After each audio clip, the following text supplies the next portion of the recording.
कितना भी क्लेश हो गए, श्रेय को सामने रख करके उसको सहन करना, ये उसका तप चलने लगा। चलते चलते चलते तप में भी धीरे धीरे आदमी को रसानुभूति होती, आनंद आता।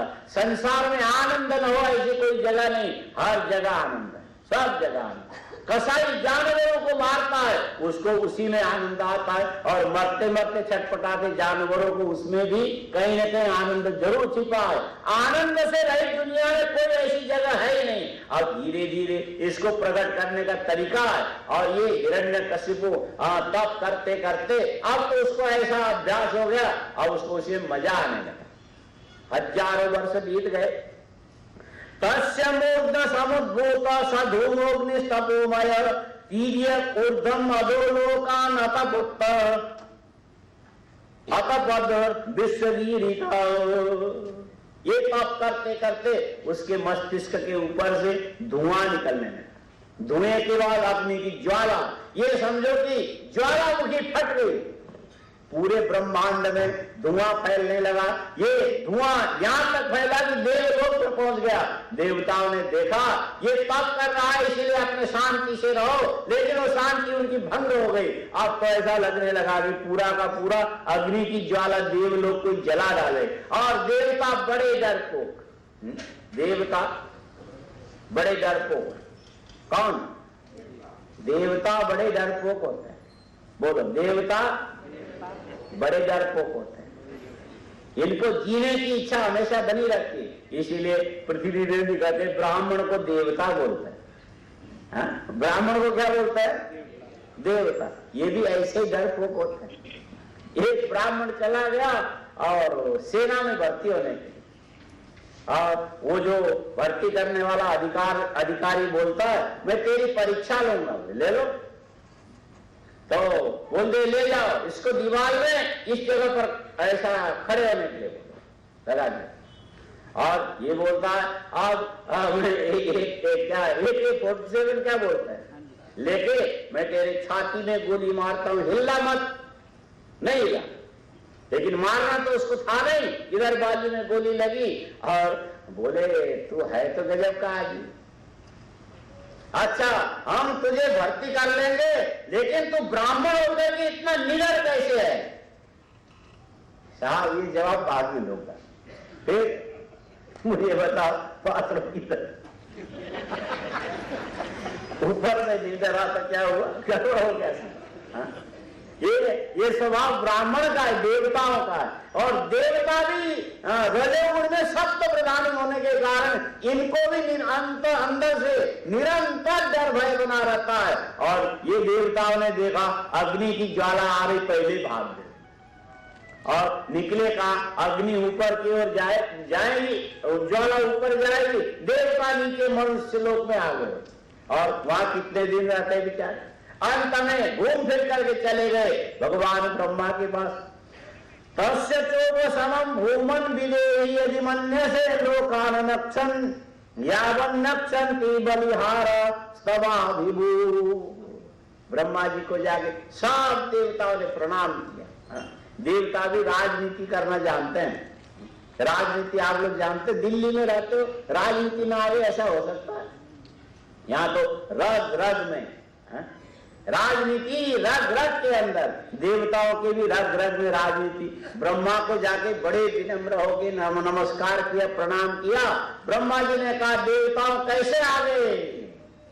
तस्यायं किल संकल्प शरतो दुश्चरम तव श्रूयताम किन्न विदिता तवाथापि निवेदिता। देवता कहने लगे हे भगवान आप सब कुछ जानते हैं, सर्वज्ञ हैं, हम मानते हैं आपको पता है, इसके बाद भी आपने पूछा तो हमको बताना पड़ेगा। हिरण्यकशिपु ऐसी तपस्या कर रहा जिसके तप करने से हम संसार में रह नहीं पाते। देवताओं का ये स्वभाव है, दूसरा तप करने लगे ये जिंदे नहीं रहे। ये दूसरे की उन्नति इसे सहन नहीं होती है। और आप कृपा करके उसका कोई उपशमन करिए, और उसके अंदर की इच्छा आप जानते हैं, फिर भी हमसे सुनिए वो क्या चाहता है। तदहम वर्धमानेन तपोयोग समाधिना कालत्मनोस्त नित्यत्वात् साधयिष्ये तथात्मनः। हिरण्यकशिपु ने संकल्प करके रखा, बोले मैं ऐसा तप करूंगा, ऐसा तप करूंगा, जब तक ब्रह्मा का आसन मुझे न मिले तब तक तप करता ही चला जाऊं, और मेरी आत्मा नित्य, इसका विनाश होने वाला नहीं है, और ये समय भी निरंतर चलने वाला है, दुनिया में परिवर्तन आते रहते हैं, हमारा निश्चय दृढ़ होगा तो एक न एक दिन फल हमको जरूर मिलेगा, ऐसा निश्चय करके बैठा और आपके आसन को प्राप्त करना चाहता। यदि वो आपके आसन में आ गया, आपका तो पता नहीं क्या होगा, लेकिन हमारी बड़ी दुर्दशा होगी। ब्रह्मा जी बोले तुम्हारी दुर्दशा होगी, हमारा क्या होगा पता नहीं। बोले आप हैं तो हम जिंदे हैं, आपके आश्रय में रहते हैं, आपके चलते संसार में गायें हैं, गायों का दूध है, अग्नि है, मंत्र है, वेद है, ब्राह्मण है, यज्ञ है और अन्य कई प्रकार की चीजें जिसके चलते हम अपने आत्मा का उत्थान करते हैं। और आपके जगह यदि हिरण्यकशिपु आके बैठ गया, ये सारे क्रियाकलाप लुप्त हो जाए और पूरा संसार अंधकार में मग्न हो जाए। धर्म का नाम लेने से नाम लेने वाले को जेल की सजा हो जाए। हाँ? सारी दुनिया हिरण्यकशिपु के आते सबके सब धर्मनिरपेक्ष सेक्युलर हो जाए। इसीलिए ऐसा काम कृपा करके मत होने दो, अभी उसको कुछ वरदान दे के तप से विरत कर दो। किमन्ये काल निर्धूते कल्पान्ते वैष्णवादिभिः इति सुश्रुम निर्बंधम तप परम आस्थिता। ब्रह्मा जी ने पूछा, देवताओं तुमने उससे जाके पूछा ब्रह्मलोक है उसको चाहिए क्या, उसको वैकुंठ नहीं चाहिए क्या? बोलने लगा, हिरण्यकशिपु बोलता ये वैकुंठ में कुछ रखा नहीं है, ये तो था ना पहले वैकुंठ में, इसका रस चख चुका, इसमें कोई तथ्य नहीं है, इसमें कोई दम नहीं है, ये भी एक समय आने पर नष्ट होने वाला। जबकि ब्रह्मलोक भी नष्ट होता है, उस पर उसका ध्यान नहीं गया। और ब्रह्मलोक में जाके ब्रह्मा जी के आसन में यदि मैं बैठ जाऊंगा, वहां बैठने के बाद दुनिया में सारे नियम का हेर फेर करा दूंगा। मैं ऐसा नियम बना दूंगा, पाप करने वाले स्वर्ग में रहेंगे, पुण्य कर्म करने वाले नरक में चले जाएंगे, ऐसा परिवर्तन कर दूंगा। और जो सच बोलने वाला उसको मैं सूली पर चढ़ा दूंगा, झूठ बोलने वाले को मैं अपने मंत्री बना दूंगा। हिरण्यकशिपु का संकल्प था, यदि मैं पूरी तरह से सत्ता में आ गया और झूठ बोलने वाले को मंत्री और सच बोलने वाले को जेल, ऐसे ऐसे विपरीत कितने सारे उसके अंदर संकल्प है। और ये वैकुंठ लोक की इसकी कामना उसके मन में नहीं है, दुनिया के नियम को परिवर्तन करना चाहता, नई क्रांति करने वाला है। ऐसे क्रांति से हमारे सनातन जो परंपरा वैदिक है नष्ट भ्रष्ट हो जाएगा। ये भगवान कृपा कीजिए, इस हिरण्याक्ष का कोई रास्ता निकालिए। किसने कहा? देवताओं ने। तवासनम द्विजगमाम पारमेष्टम जगतपते भवाय श्रेयसे भुक्ते क्षेमाय विजयाय च। बोलने लगे, आपके ब्रह्मा के पदवी में रहने से हम लोगों को बड़ा आनंद है, और आपके रहते ब्राह्मणों के, गायों के, धर्म के और अन्य श्रेय के जो साधन है सबका विजय, सबकी उन्नति हो रही है। और हिरण्यकशिपु यदि आ गया, इन सब का सत्यानाश कर दे, आप बचाओ। इति विज्ञापितो देवैर् भगवान् आत्मभूर्नृप परितो भृगुदक्षाब्देर् ययोदत्ते सवाश्रवम्। ब्रह्मा जी ने कहा ये बात है। ब्रह्मा भी ब्राह्मणों से मिलते जुलते प्राणी है, वो जरा बड़े ब्राह्मण है, ब्रह्मा बड़े ब्राह्मण और बाकी छोटे छोटे हैं। और ब्राह्मण भी कान का बड़ा कच्चा होता है, कोई जरा से फूंक मारे ब्राह्मण डर जाएगा उससे। दीपक के लौ के समान, एक महात्मा जी बोलते थे, ब्राह्मणों के कान जलती हुई दीपक के लौ के समान होता, दूर से जरा से फूंक मारो तो उधर ही जल जाता, इधर से फूंक मारो तो इधर आ जाए, इनके उसमें दम नहीं होता है। कौन बोलता? ब्रह्मा जी में भी यही बात है। अच्छा तुमने कहा तो मैं देखता हूं, चलो भाई मैं अकेले जाऊं ठीक नहीं लगता, चलो मेरे साथ। ये जितने भी भृगु आदि ऋषि है तुम भी चलो। और हंस के ऊपर बैठ के ब्रह्मा जी गए और हिरण्यकशिपु को देखा तप कर रहा था। न ददर्श प्रतिच्छन्नम बल्मीक तृणकी च दई। कहां आए हिरण्यकशिपु? हिरण्यकशिपु, वहां तो बांस के झाड़ झंखड़ उग गए थे, उसमें दीमक लग गया था, आदमी दिखाई नहीं पड़ता था, और बिल्कुल कीड़े मकोड़े उसके शरीर के कोई नस नाड़ियों को बचने नहीं दिया था, उन्होंने सब खा लिया था। हड्डी के मध्य के अंदर एक दो कोशिकाएं जीवित थी, उसकी प्राण उसी के अंदर जीवित थे। ब्रह्मा जी देख के कहने लगे गजब है, ऐसा भी कोई तप कर सकता है? बड़ा मुश्किल काम है।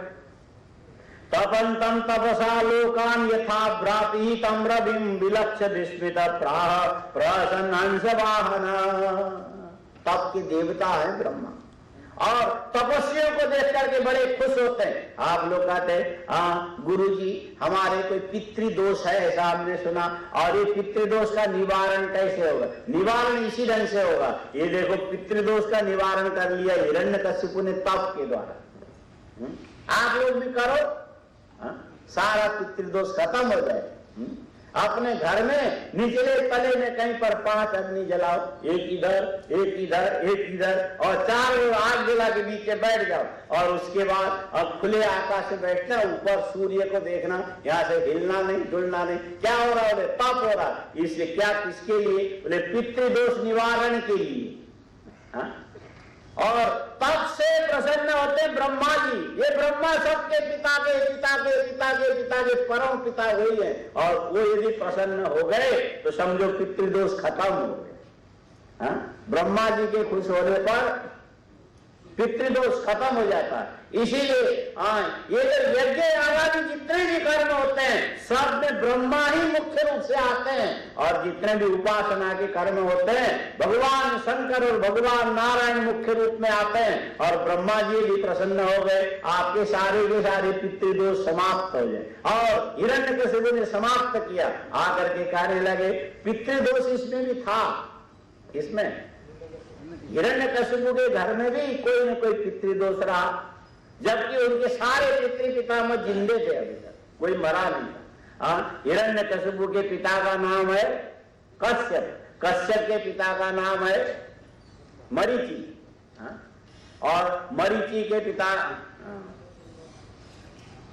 ब्रह्मा से मरीचि, मरीचि से कश्यप, यही पर, और उनके पिता हो गए ब्रह्मा जी, अभी जीवित हैं, और पितृदोष आएगा कहां से? लेकिन कहते ये ब्रह्मा जी मेरे से नाराज होंगे, इसके चलते मेरी मन की इच्छाएं पूरी नहीं हो रही, हर जगह परेशानी, हर जगह परेशानी। पितृदोष मिटाने के लिए ऐसा तप किया। उत्तिष्ठ भद्रम ते तप सिद्धोषिकास्य वरदो हम अनुप्राप्तो प्रियताम ईप्सितो वर। ब्रह्मा जी बोलते ओ कश्यप का बेटा उठ जा। नहीं उठा, हाथ में कमंडलों से जल लिया, लेके उसके एकदम झाड़ झंखड़ में उसने छिड़क दिया, और उसके बाद तो उसके अंदर से देदीप्यमान जाज्वल्यमान तेज लेकर के खड़ा हो गया। और द्राक्षम अमेदत्ते हृत्सारम अद्भुतम दंश भक्षित देहस्य प्राणा अस्तिषु शेरते। बोलने लगे ब्रह्मा जी पितृदोष निवारण का यही सबसे अच्छा साधन है। तुमने इतना कष्ट उठाया, इतना तप किया, जरा भी तुम विचलित नहीं हुए। जो कष्ट सहन करने का सामर्थ्य दिखावे उसके घर से पितृदोष अपने आप ही चला जाता। एक आदमी कहता गुरुजी, हमने कहा मत चला जी, हमको पितृदोष लोग बोलते हैं, जो भी काम करता हूं असफल हो जाता हूं, और कैसे कर? हमने कहा पितृदोष तो बाद में देखेंगे, तू पहले बता कितने बजे सुबह उठता है? तो थोड़ी देर रुक गया, बता दे, मैं किसी को बोलूंगा नहीं, तो खा, और इतने लोगों को बता रहे। तो कोई ऐसा नहीं है। बहुत पहले तो देर से उठता था, और आजकल तो जल्दी उठता हूं। अच्छा बता जल्दी कब? बोलता 11 बजे मैं बाथरूम के अंदर चला जाता हूं सुबह। सुबह 11 बजे उसके हिसाब से सुबह। हमने कहा भैया फिर तैयार हो करके अपने काम में कब? वही 1 बजे जाता। फिर हमने कहा वापस कब आते हो?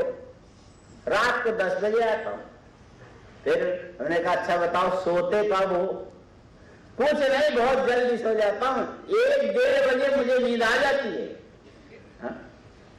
तो हमने कहा तेरा पितृदोष कभी जाने वाला नहीं, क्योंकि तुम्हारे पिताजी जिंदे रहे होंगे तो भी यही रो रो के मर गए होंगे। ऐसा आलसी है, ऐसा निशाचर है जो रात को जगे दिन को सोए, वो भला क्या करेगा। मैं हूं जब तक खाता पीता रहेगा, बाद में पता नहीं इसके चूल्हे भी जलेंगे कि नहीं जलेंगे। तुम्हारा पितृदोष तो जाने से पहले यही हो गया था, आगे क्या होगा राम जाने। और हिरण्यकशिपु ने ऐसा पराक्रम किया कि आज ब्रह्मा जी कहने लगे तेरा सारा पितृदोष समाप्त हो, नियम का पालन करो और कष्ट सहन करो और सहनशीलता सहिष्णुता मन में रखो। सारे पितृदोष अपने आप न, आदमी इसको तो हटाना चाहता नहीं और सोचते कि कोई तंत्र हो जाए, मंत्र हो जाए, पूजा हो जाए, पाठ करो और पंडित जी को जाके बोलेंगे कोई ऐसा जप कर दो पंडित जी, मेरा कल्याण हो जाए। जब तो पंडित तो कर ही देंगे, क्यों नहीं करते। अच्छा भैया चलो, तेरा भी कल्याण मेरा भी कल्याण। क्या कल्याण कैसा करना है? कुछ नहीं गुरुजी, बस समझो कि ये थोड़ा बहुत मेरा पैसा फंसा हुआ, कितना फंसा है? पंडित जी पूछते, ज्यादा नहीं है, 5-6 करोड़ फंसा हुआ। तो एक दिन पंडित जी ने धीरे से पूछा भैया कैसे फंसा? वो ऐसे बैंक से लोन लिया था ज्यादा और अपनी थोड़ी सी लगाई थी, छोड़ दिया और तो 4-5 मेरा लगा था, बैंक वालों ने उसको दबा, उसको वापस लेना। तो पंडित जी चुप हो गए, जो करना तेरी मर्जी, हम तो अपना काम कर देंगे तुम्हारा। पंडित जी बैठ गए, अच्छा बताओ पंडित जी क्या लगेगा? कुछ ज्यादा नहीं है, तुम्हारे 5-6-7 करोड़ का मामला है, हो तो हो ना हो तो भगवान जाने, हमको तो बस 50-60 हजार बहुत है। समझो ये भी गया, ये भी गया। और कोई बात नहीं, आशा ही परमम दुखम नैराश्यम परमम सुखम बैठ जाता है और सोचता है यदि 50-60 हजार में 5-6 करोड़ यदि आने लग जाए। अच्छा, जो पंडित जी 50-60 हजार के लिए तुम्हारे लिए इतना मेहनत कर रहे हैं, वो 5-6 करोड़ उद्धार करने की क्षमता वो खुद ही न कर ले अपना। तुम्हारे 50 हजार के लिए गला झुकाओ, लेकिन संसार का हिसाब है, सबका काम चलते रहना चाहिए। पंडित जी का भी चलना चाहिए, यजमान का भी चलना चाहिए, फलाना का भी चलना चाहिए, सबका। इसीलिए ये जो वैदिक कर्म कांड फल नहीं देता, ऐसा नहीं देता, एक सीमा में देता। और तुम कहोगे कि हमने एक बार महामृत्युंजय का जप करा लिया 1.25 लाख और उसके बाद हम 125 वर्ष जिएंगे, ऐसा नहीं हो सकता। खाली एक बीमारी से एक बार तुम्हें मुक्ति मिलेगी, जो दूसरा आने वाला होगा उसके लिए और जुटा के रखो 50-60 हजार। उसके और वो बीमारी इससे जाएगी, तीसरा और आ जाए, पीछे लाइन से खड़े हैं, एक को तुमने मिटाया दूसरा तैयार हो गया तो तीसरा तैयार। ये पितृदोषी पता नहीं कितने, 1, 2, 3 थोड़ी ना, पितृ कई पीढ़ी होता है। एक आदमी तो कहने लगा हमारे कुल खानदान में कोई छोटा सा बच्चा शादी के दूसरे-तीसरे दिन मर गया था और उसके बाद वो पितर बन गया, वो बड़ा दुख, और उसको कौन पकड़ने जाएगा?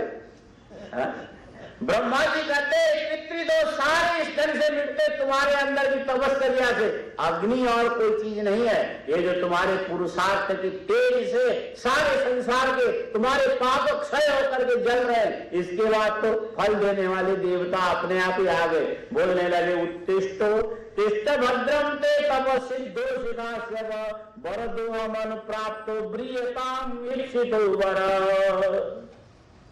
ये शायद यहीं से ले लेकर के लोगों ने बनाया हो, उर्दू वाले बोलते हैं। और क्या ऐसा कर बुलंद इतना जो हर तकदीर से पहले खुदा बंदे से पूछे बता तेरी रजा क्या है।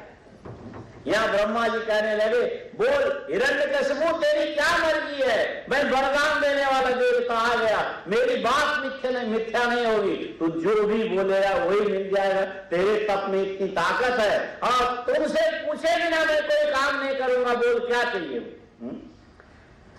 व्यवसायेन तेनेन दुष्करेण मनस्विनां तपोनिष्ठेन भवता जितो हम दिव्यनंदना। बोलने लगे ओ दीति का बेटा, क्या तेरी मनस्थिता है और क्या तेरा दृढ़ निश्चय है, क्या तेरे कष्ट सहन करने की क्षमता है। तुमने तो मुझे भी पराजित कर दिया, मैं तुमसे हार गया, इसीलिए जो मांगोगे वो देने को तैयार हूं। ततस्ताशिष सर्वा ददाम्य सुरपुंगव मर्त्यस्य ते अमर्त्यस्य दर्शनम ना बलम मम।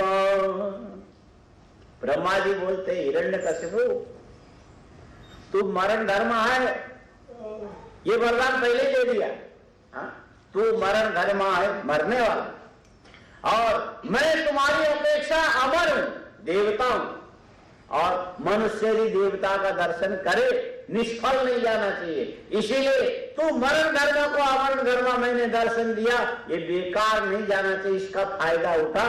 बोल तुमको क्या चाहिए? इत्युक्तादिभवो देवो भक्षितांगम पिपीलिकै कमंडलु जले नौक्षर दिव्ये नामोगरा दशा। इतना बोल करके उन्होंने कमंडलु के जल को छिड़का तो सतत कीचक बल मेका सओजो बलान्वित सर्वावयव संपन्नो वज्र संघननो युवा। बड़ा दिव्य शरीर लेकर के प्रकट हो गया। अब तो ऐसा लगने लगा उसके शरीर को देवराज इंद्र के वज्र के प्रहार होने पर भी थोड़े मच्छर भी नहीं मरते थे, खरोच भी नहीं आता, ऐसा युवा शरीर बन करके प्रकट हो गए। सनिरीक्षांबरे देवम हंस वाहनम स्थितम ननाम शिरसा भूमौ तद्दर्शन महोत्सव। आकाश में ब्रह्मा जी को हंस के ऊपर बैठा हुआ देखा, पहले तो नमस्कार किया। ऐसे देखो तो ब्रह्मा जी की स्तुति किसी ने की हो, ऐसे सब जगह शास्त्र में ऐसी बातें कम मिलती है। यहाँ हिरण्यकशिपु ने ब्रह्मा जी की स्तुति की, ये समझो कि ब्रह्मा जी की कहीं आपको स्तुति करना पड़े तो ये उपयोगी चीज है। कल्पांते काल श्रेष्ठेन योन्धेन तमसावृतम अभिजनक जगदिदम स्वयं ज्योतिषरोचिषा। हिरण्यकशिपु कहते हे भगवान, हे ब्रह्मा जी, हम आपको प्रणाम करते हैं। आपने कोई असाधारण सामर्थ्य नहीं है, ये जो काल से प्रेरित होकर के सारा चराचर जगत लय में परिवर्तित हो गया था और आपने पूरे जगत को ऐसा प्रकाशित किया जैसे पूर्व कल्प में था, उसी रूप में अपने दिव्य तेज से प्रकट करके संसार को बनाया। ऐसे बनाने वाले ब्रह्मा जी को हम प्रणाम करते हैं, नमस्कार करते हैं।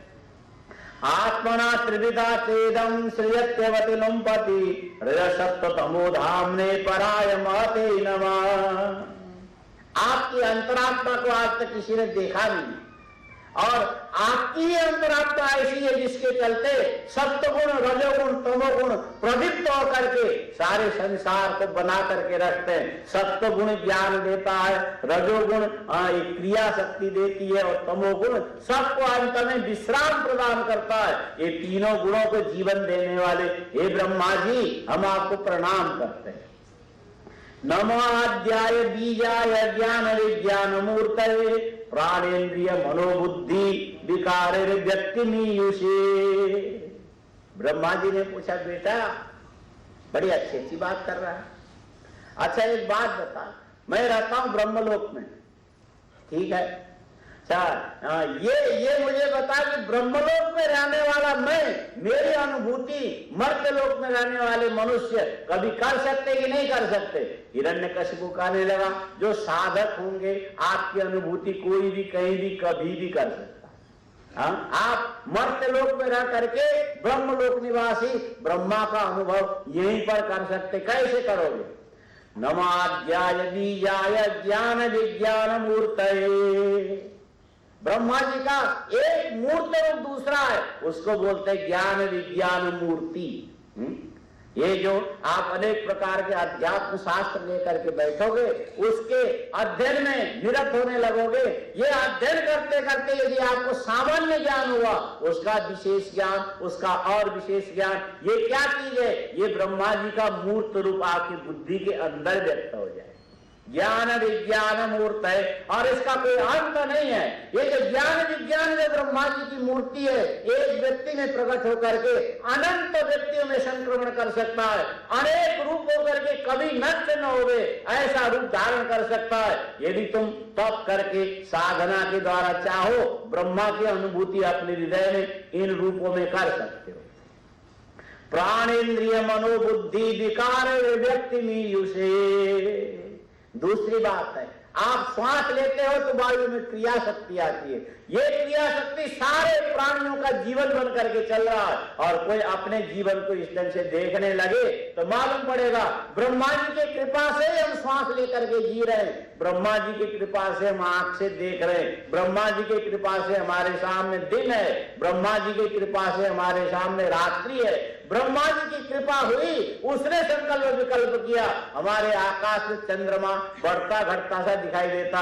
ये सारी की सारी चीजें ब्रह्मा जी का ही मूर्त रूप है, और ऐसे मूर्त रूप को कोई समझता है? कोई नहीं समझता। ब्रह्मा जी की ऐसी व्याख्या हिरण्यकशिपु के अलावा आज तक किसी ने कहीं भी नहीं किया। त्वमीशि से जगतस्तस्तुषश्च प्राणेन मुख्येन पति प्रजानाम चित्तस्य चित्तिर्मन इंद्रियाणाम पतिर्महान भूत गुणाशेष। बोलने लगे, हे ब्रह्मा जी, पूरे संसार का शासन आप करते हो, श्वास लेते हो तो दुनिया जी रही है, और ये जीवन एक का दो का ऐसा नहीं है, चलने वाले भी न चलने वाले भी, पेड़ पौधे भी 84 लाख योनि जीते हैं ब्रह्मा जी के श्वास लेने से। प्राणेन मुख्येन पति इसीलिए आपका नाम प्रजापति पड़ा। दूसरी बात यह है, आप अपने मन के अंदर संकल्प विकल्प करने लगते, याद करने लगते, सारी दुनिया के अंतःकरण के अंदर चेतना का विकास होता है, सब लोग मन में विचार करने लगते। पतिर्महान भूत गुणाशेष। और आपके मन के अंदर ये भोग की सृष्टि की वासना जगती है, सारे प्राणियों को कर्म फल भोग करने का मौका मिलता है। आप तो समग्र जीवों का मानो एक प्रकार से समष्टि शरीर हो, ऐसे ब्रह्मा जी को हम नमस्कार करते हैं। तम सप्त तंतु वितनोषि तन्वा त्रय्या चतुर्होत्रक विद्यया च त्वमेक आत्मात्मवता मनादि अनंत पार कविरंतरात्मा। ये बोलने लगा, हे ब्रह्मा जी, आपने सृष्टि के आदि काल में यदि ओंकार का उच्चारण नहीं किया होता, ओंकार के विकास से वेद न बनते, एक वेद फिर 3 विभाग में विभक्त न होते, चौथा अथर्व वेद नहीं आता, फिर कर्म का वितान माने विस्तार न होता, और आपके संकल्प के बिना ब्राह्मण न होते, आपके संकल्प के बिना यज्ञ न होता, यज्ञ के बिना स्वर्ग न होता, स्वर्ग के बिना देवता न। ये सारी चीजें समग्र जीवों के विकास का साधन है। ये बनाने वाले कौन है? ब्रह्मा जी आप। ऐसे ब्रह्मा की स्तुति किसी ने किया ही नहीं अभी तक। त्वमेव कालो निमिषो जनानां या आयुर्बलाद्यवैक्षिणोषि कूटस्थात्मा परमेष्ठ्यजो महां त्वं जीवलोकस्य जीवात्मा। हिरण्यकशिपु कहते, आप स्थूल में तो पूरा ब्रह्मांड आपका शरीर है, और सूक्ष्म में काल के छोटे छोटे छोटे जो भेद है, आंख के पलक गिराने में जितना समय लगता है, और उस समय का 1000वां जो हिस्सा होता है काल की सूक्ष्मतम अंश है, और ये सूक्ष्मतम अंश बन करके सारे प्राणियों के कर्म शरीर आयु का आप उपभोग कर रहे हैं, क्षीण कर रहे हैं, बना भी रहे, बिगाड़ भी रहे। ब्रह्मा जी को हिरण्यकशिपु बोलते, आप बनाते भी हो, बिगाड़ते। बसंत ऋतु में पेड़ों में कोमल पत्ते खिलते हैं, और दूसरे साल बसंत ऋतु से पहले शिशिर ऋतु में जाके सारे पत्ते नीचे गिरते हैं, हेमंत में पत्ते गिरते हैं, और ये नीचे गिरने वाले जो पत्ते हैं यही पेड़ों के लिए खाद बन जाते हैं, और ये खाद बन करके आगे फिर नए पत्ते दोबारा निकलते हैं। ठीक इसी प्रकार समय के द्वारा सारी दुनिया को एक एक क्षण क्षण में परिवर्तित करके चलाने वाले ये समष्टि देव ब्रह्मा जी, हम आपको प्रणाम करते हैं। तत्व परम न परमप्यनेजत् एजच्च किंचित् व्यतिरिक्तमस्ति विद्या कलास्ते तनवश्च सर्वा हिरण्यगर्भोऽसि वियत्र पृष्ठः। ब्रह्मा जी ने पूछा, मैं तो अभी आ गया तुम्हारे ऊपर कृपा करके, इससे पहले तुम मुझे क्या मानते थे? मैं तुमसे दूर था कि नजदीक हूं? हिरण्यकशिपु कहने लगे, क्या प्रश्न पूछते हो? तत्व परम न परमप्यनेजत्।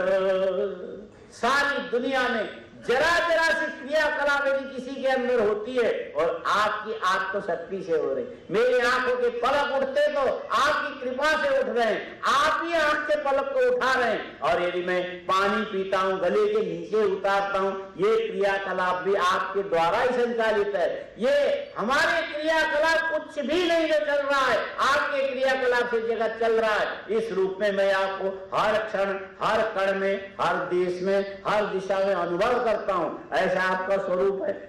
व्यक्तम विभु स्थूलम इदम शरीरम येनेन्द्रिय प्राण मनो गुणास्तम भुंक्ते स्थितो धामनि पारमेष्टम अव्यक्तात्मा पुरुष पुराण।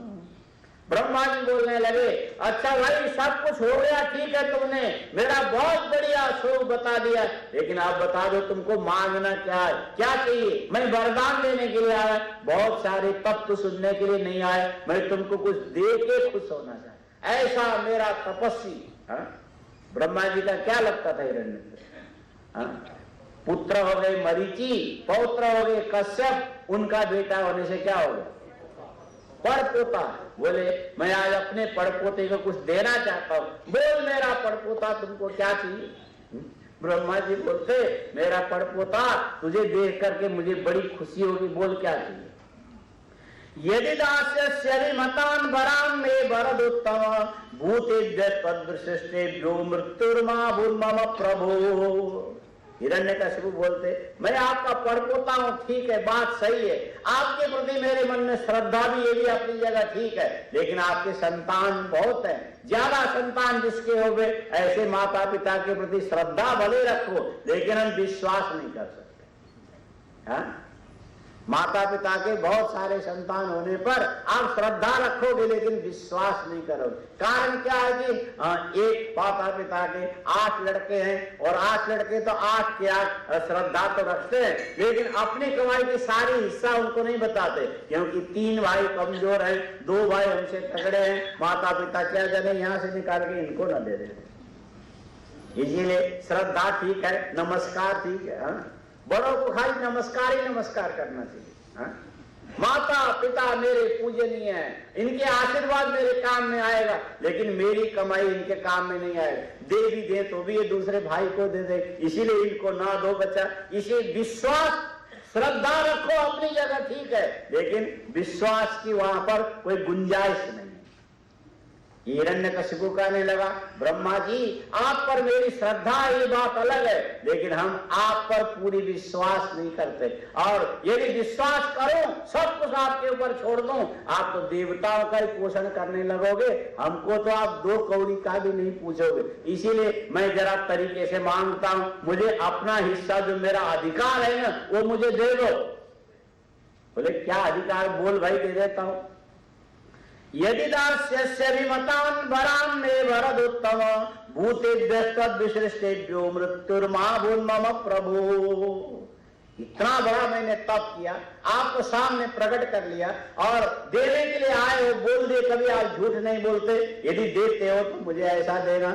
भूतेभ्यो तद्विशिष्टेभ्यो मृत्युर्मा भूर्मम प्रभु। आपने संसार में जितने प्राणियों के, जितने तत्वों की सृजना की है, उनके द्वारा मेरी मृत्यु कभी ना हो।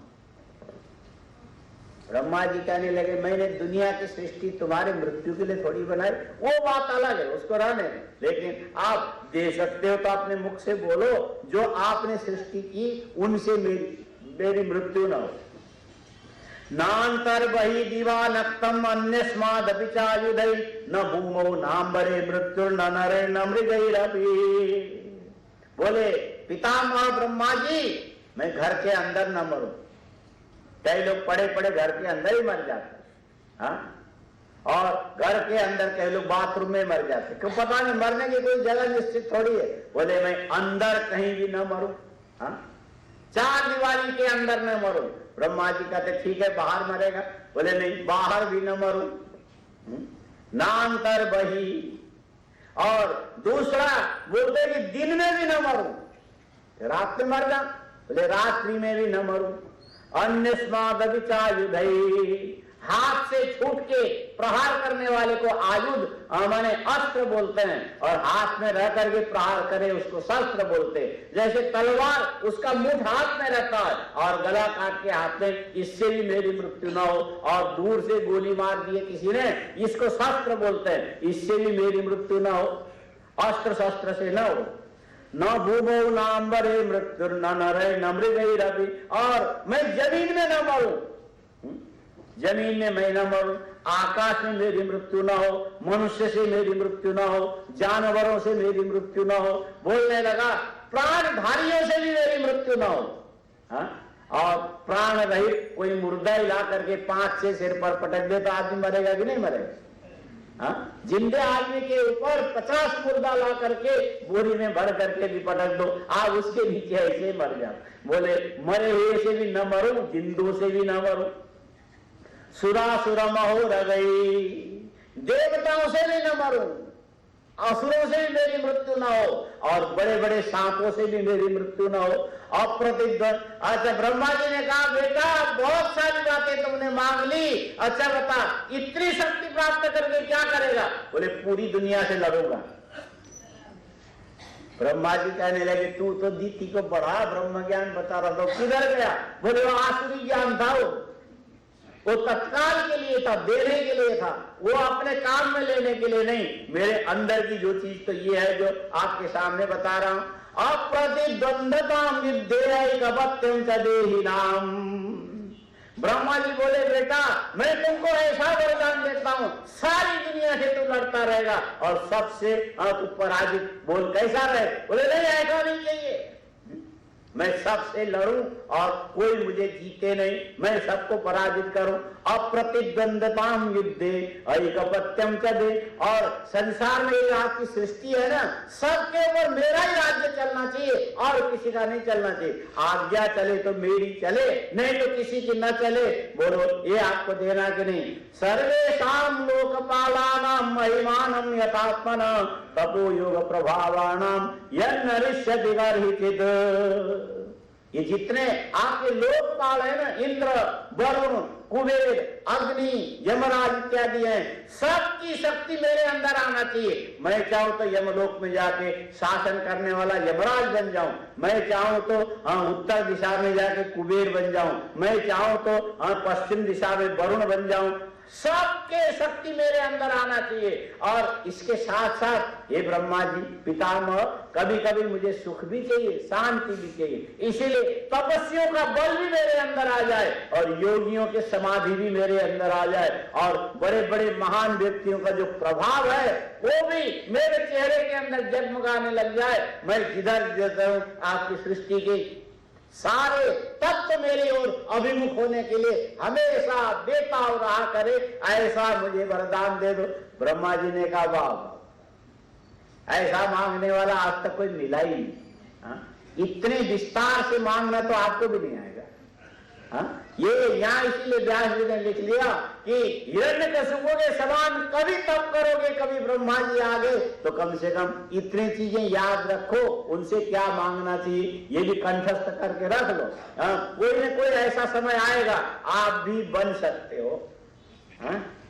कालात्मनोश्च नित्यत्वात्, समय नित्य है, आत्मा भी नित्य है, परिवर्तन हमेशा चलेगा। आप कहां से कहां नहीं पहुंचोगे, कहां नहीं जा सकता, कोई समय ऐसा भी आपके सामने आ सकता है। आप पंचाग्नि जला करके बैठ के तप करते रहोगे और ब्रह्मा जी खुश होकर के आएंगे, आपसे कहेंगे बोलो क्या चाहिए, तो ये याद रखना तब के लिए काम आए। ये संस्कार मन के अंदर पड़ने से कभी मिटता नहीं है। ये जो कमा के संपत्ति रखोगे यही छूट जाएगा, दूसरे जन्म में काम नहीं आएगा, और ये संस्कार हर जन्म में सब जगह जाएगा। इसलिए व्यास जी ने ये जो भागवत नहीं है, पूरे सृष्टि के संस्कार इसके अंदर, किसको क्या चाहिए सारी चीजें इसमें। खाली पुस्तक से निकाल के हृदयंगम करो। क्या करना चाहिए? कर नहीं सकते हो फिर भी बोलना। ये हम भी इस समय से हिरण्यकशिपु हैं, बताना हमारा काम है, बताने में हमको भी मजा आता है, आपको भी कोई अंदर आने होने वाला है नहीं, ठीक है, आपका टाइम पास हमारा भी टाइम पास, दोनों मजे में। एवं वृत शतधृति हिरण्यकशिपो रथा प्रादात् तपसा प्रीतो बरांस्तस्य सुदुर्लभान्। नारद जी युधिष्ठिर से बोलते, युधिष्ठिर ब्रह्मा जी ऐसे खुश हो गए, ऐसे खुश हो गए, एकदम आंख बंद करके बोल दिया, बेटा तथास्तु। लेकिन तुमको कितना मिला तुमको भी पता नहीं लगा हो। ताते वे दुर्लभा पुंसाम यान वृणी से वरान ममा तथा वितराम्यंग वरान यदति दुर्लभान। ब्रह्मा जी ने तथास्तु कहने में 20 मिनट लगाए। हिरण्यकशिपु को तथास्तु कहने में भी क्यों लगाया होगा? इसलिए लगाया कि ये इससे भी नहीं मरेगा, इससे भी नहीं मरेगा, इससे भी अमर होकर के दुनिया को सुख से जीने नहीं देगा। ऐसी स्थिति में कोई ना कोई रास्ता तो निकालना पड़ेगा। और ये जो 20 मिनट के अंदर ब्रह्मा जी ने कल्पना कर लिया, इसको भगवान नारायण नृसिंह बन करके संध्या के समय ये सब कल्पना कर लिया। उसके बाद उन्होंने कहा तथास्तु। जीने वाला जीने का रास्ता तलाशता है, मारने वाला भी मारने का रास्ता कहीं न कहीं से तलाश ही लेता। पूरा करने के बाद बोल दिया, ताते वे दुर्लभा पुंसाम यान वृणी से वरान मवा। क्या तुमने मांगा, क्या मैंने दिया? तेरा जैसा मांगने वाला नहीं, मेरा जैसा देने वाला नहीं। जा तथास्तु बोल दिया। ततो जगाम भगवान अमोघान अनुग्रहो विभो पूजितो सुरवर्येण स्तूयमान ब्रजेश्वरी। ब्रह्मा जी ने कहा अब मैं जाऊं? हिरण्यकशिपु से पूछा, तेरा काम बन गया, अब मैं जाऊं? चरण में गिर गया, बार बार चरण में नमस्कार किया, धीरे से उठ के कहता अब यू कैन गो। कोई आपकी यहाँ जरूरत, अपना काम हो गया। आगे तो जो करना मैं करूंगा। तो ब्रह्मा जी बड़े बड़े प्रजापति स्तुति करने लगे। ब्रह्मा जी चल पड़े अपने लोक में। एवं लब्ध वरो दैत्यो बिभ्रत हेममयं वपु भगवत्य करोद्देशं भ्रातुर्वदमनुस्मरन्। इतना वरदान प्राप्त करके उसके मन में एक बात बैठ गई, मेरे भाई, यदि मेरा भाई जिंदा होता तो आज मेरे साथ कितना सुखी रहता। और मेरे भाई को मारा तो कृष्ण ने मारा, बोले विष्णु ने मारा, और ये विष्णु को सुखी रहने देना नहीं है, हम उसको भी मृत तुल्य बना देते हैं।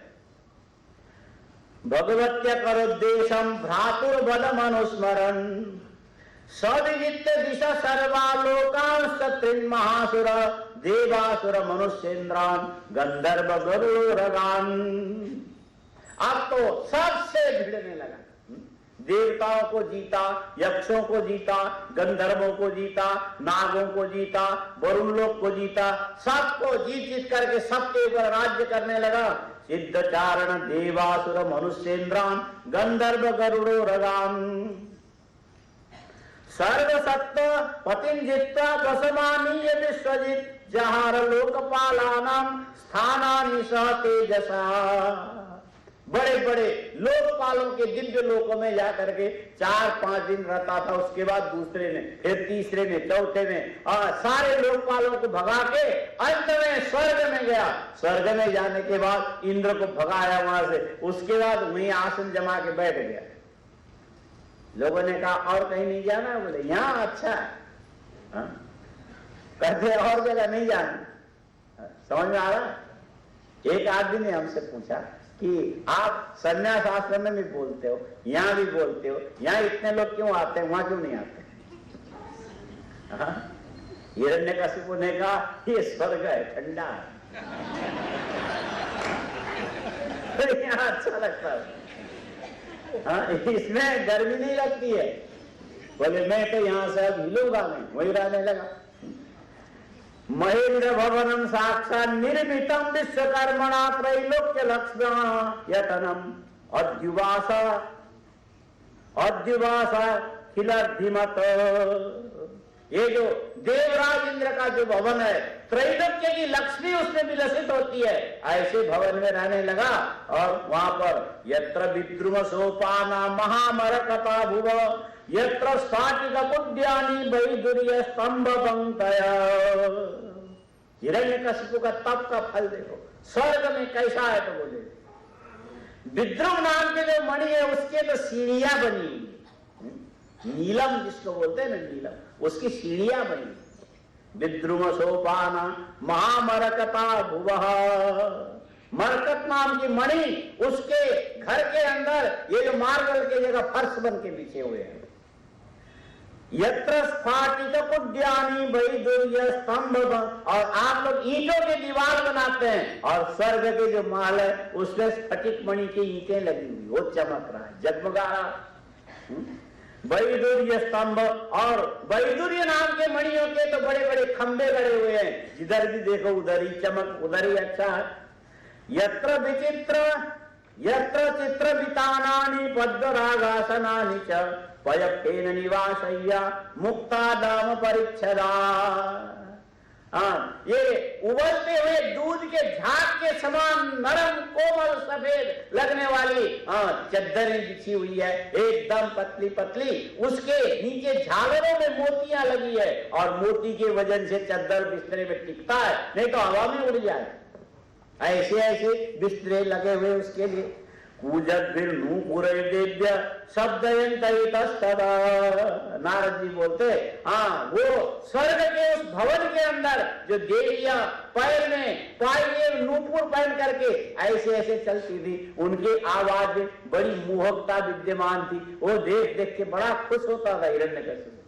रत्नस्थलीषु पश्यन्ति सुदति सुंदरम मुखम, ये जो देवियां है ना जहां भी रहेगी अपना स्वभाव नहीं छोड़ेगी। और स्वर्ग में रहने वाली जो अप्सराएं और घूमती थी इधर से उधर, जहां मौका मिला तो दीवार में स्फटिक मणि में अपना चेहरा जरूर देखती थी।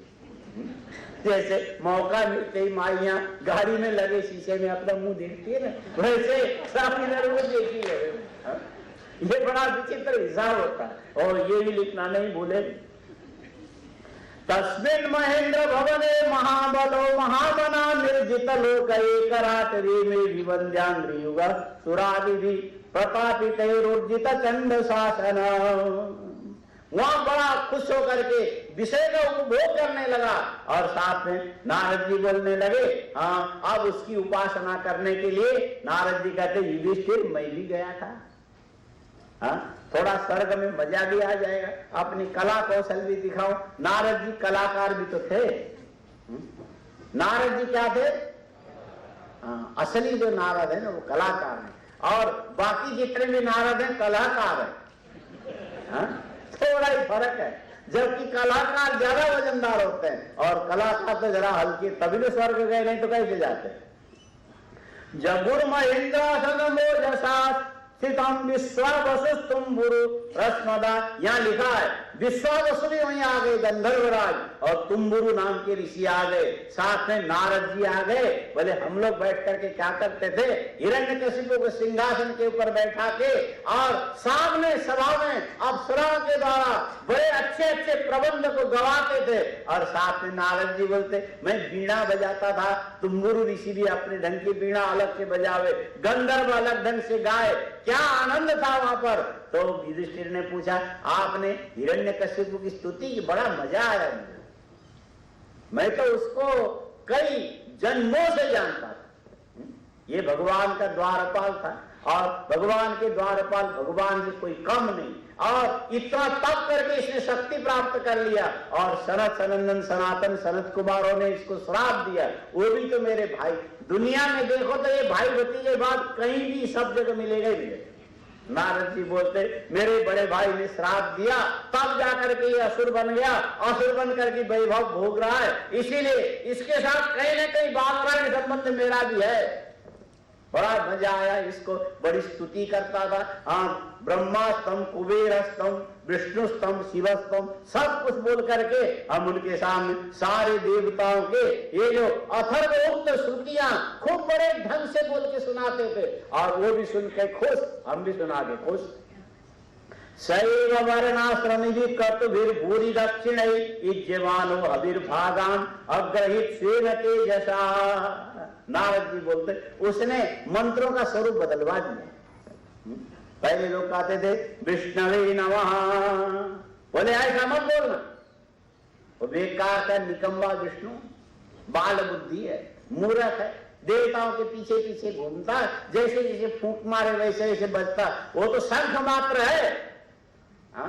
भगवान विष्णु को बोलता हो केवल शंख है, उसने अपनी बुद्धि नहीं है। जैसे जैसे कोई फूंके, शंख सीधा आड़ा टेढ़ा छेद वाला होता है, और यदि शांतानंद जी बजाने लगे तो कोई बढ़िया बजता है, और वो टंक प्रसाद बजाने लगे एक करा ढू बजता है।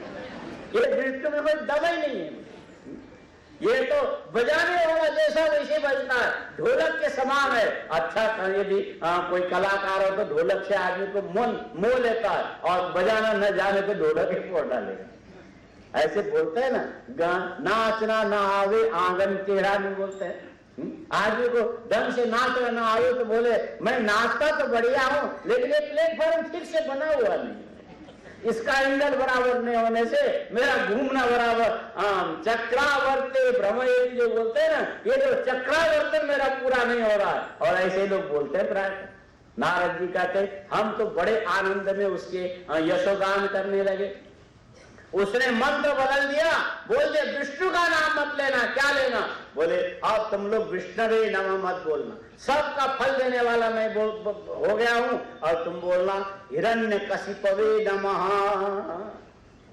अभ्यास कराए, ब्राह्मणों को बच्चों को बैठा के करें हिरण्य कशिपवे नमः। तो छोटे छोटे ब्राह्मण के बच्चे, उनको बोलने में कठिन हो गया। हिरण्य तो बोले, छोटे बच्चे क्या बोले बेचारे, बोल नहीं पाए, और कहने लगे महाराज अधिराज ये मंत्र जरा कठिन है, थोड़ा सरल करो ना। जब आप बोल ही रहे हो, वेद मंत्र में परिवर्तन ला रहे तो सरल बनाओ। तो बोले अच्छा सरल बना दो। थोड़ा विचार करके कहने लगे अच्छा ऐसा करो हिरण्याय नमः। वहां से सब खुश हो गए। तब से लेके आज तक ये हिरण्यकशिपु की जो शिक्षा ऐसी दुनिया में फैल गई, सारी दुनिया तब से लेके अब तक एक ही बात करती हिरण्याय नमः। कोई भज गोविंदम नहीं बोलता, अब कहते भज कलदारम भज। पैसा मिले तो आज गाना ही दूसरा हो गया। क्या बोलते हो? बाप बड़ा न भैया, सबसे बड़ा ये जो हिरण्यकशिपु ने शुरू कराया, बोले रुपया रुपया रुपया, ये शुरू हो गया, हिरण्याय नमः शुरू हो गया। अकृष्ट बच्चा तस्यासित सप्तदीपवती मही तथा कामधुदाद्योस्तु नानाश्चर्य परम नवा।